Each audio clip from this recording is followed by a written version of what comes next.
Recently আমি Italian film কমিশনের আন্ডারে কস্টিউম ডিজাইনার হিসেবে একটা থিয়েটার প্রজেক্টে কাজ করেছি। সেই সাথে প্রথমবারের মতো অপেরা শো দেখলাম। সেই এক্সপিরিয়েন্স গুলোই শেয়ার করবো আজকের ভিডিওটাতে। এই হলো ডিজাইন স্টুডিও, যেখানে আমরা পুরো প্রজেক্টের কাজ করেছি।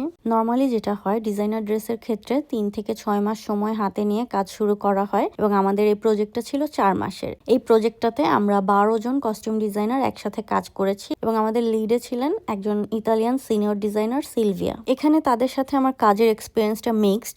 অনেকেই ভীষণ ফ্রেন্ডলি, কেয়ারিং ছিল, অনেকেই আবার রেসিস্ট ছিল। তবে সিনিয়র ডিজাইনার যিনি ছিলেন তিনি ভীষণ হেল্পফুল ছিলেন। অন এভারেজ আমি বলতে পারি এক্সপিরিয়েন্স ভালো ছিল। কাজের সময় আসলে সেভাবে ফটো ভিডিও নেওয়াটা সম্ভব হয় না, তারপরও টুকটাক কিছু ক্যাপচার করেছিলাম। সেগুলো সোশ্যাল মিডিয়াতে পোস্ট করা নিষেধ থাকে। তারপরও আমি যেহেতু ফার্স্ট টাইম অপেরা শো দেখার জন্য ইনভাইট পেলাম, তাই ব্লগটাতে আমি সেই টুকটাক ক্যাপচার করে রাখা ভিডিওগুলো অ্যাড করছি। সেটাও প্রোগ্রামের বেশ কয়েক মাস পর এখন এসে পোস্ট করছি। দেশে ফ্যাশন ইউনিভার্সিটিগুলোতে যেভাবে কাজ করানো হয় শেখানো হয়, ইন্টারন্যাশনাল কাজগুলো সেম স্টেপ ফলো করে করা হয়। Inspiration, brainstorming, theme board, mood board, then fashion illustration, sketch, rendering, শেষে ড্র্যাপিং, প্যাটার্ন, এরপর ফিট চেকিং এর জন্য ট্রায়াল করা হয়, then final garment. Each and every step ধীরে সুস্থে ঠান্ডা মাথায় কমপ্লিট করা হয়। ড্রেসের কাজ করতে করতেই চলে এলো ফাইনাল প্রোগ্রামের দিন। প্রথমেই আমাদের ব্যাকস্টেজে কিছু কাজ ছিল। প্রত্যেকের ড্রেস সবাইকে বুঝিয়ে দিতে হয়েছে আর্টিস্টদেরকে।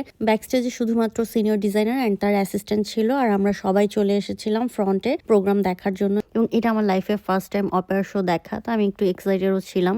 যারা এই প্রোগ্রামটা দেখতে এসেছিল সবাই আমাকে একটু আর চোখে দেখছিল, কারণ হয়তো বা বাইরের কান্ট্রির কেউ এই প্রোগ্রামগুলো তেমন একটা অ্যাটেন্ড করে না। এবং সেই সাথে আমি যেহেতু মাথায় স্কার্ফ পেঁচানো, তো এটা ওদের কাছে যাই না কি ভাবছিল, ওরা একটু আর চোখে দেখছিল আমাকে। দেন যখন দেখলো যে আমি ওই টিমের সাথে সবার সাথে আছি, তারপর ওরা বুঝে নিল যে ইটস ওকে, এ হয়তো বা ওদের কেউ। তো এই অপেরাটা আসলে কি?